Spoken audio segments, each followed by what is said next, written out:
ধান খেতে পড়ে থাকা নীল রঙের স্কুল ব্যাগ, ধুলোমাখা একজোড়া জুতা আর রক্তে ভেজা পোশাক, এটাই এখন 9 বছরের তানজিম সুলতানা ঝুমুরের শেষ স্মৃতি। কুমিল্লার খেয়াইশ গ্রামের প্রবাসী জাকির হোসেন ও রাজিয়া আক্তার দম্পতির একমাত্র কন্যা সন্তান ছিল ঝুমুর। তৃতীয় শ্রেণীর এই দুরন্ত শিশুটিকে ঘিরে পুরো পরিবারের স্বপ্ন বোনা হচ্ছিল।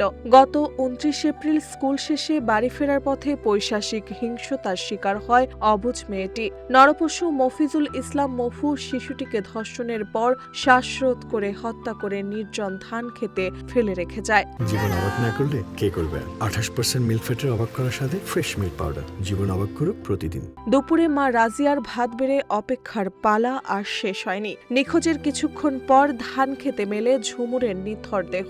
মায়ের বুকফাটা আত্মদানে সেদিন ভারী হয়ে উঠেছিল পুরো গ্রামের বাতাস। প্রবাসে থাকা বাবা মেয়েকে বুকে জড়ানোর বদলে দেশে ফেরেন কবরে এক মুঠো মাটি দিতে। আদালত মাত্র 19 কার্যদিবসে ঘাতক মফুর মৃত্যুদণ্ড ঘোষণা করেছে।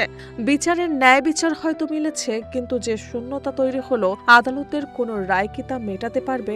ঝুমুর চলে গেছে ওপারে, আর এপারে রেখে গেছে রক্তে ভেজা একটি স্কুল ব্যাগ এবং একটি পরিবারের অকালে প্রদীপ নিভে যাওয়ার করুণ মহাকাব্য।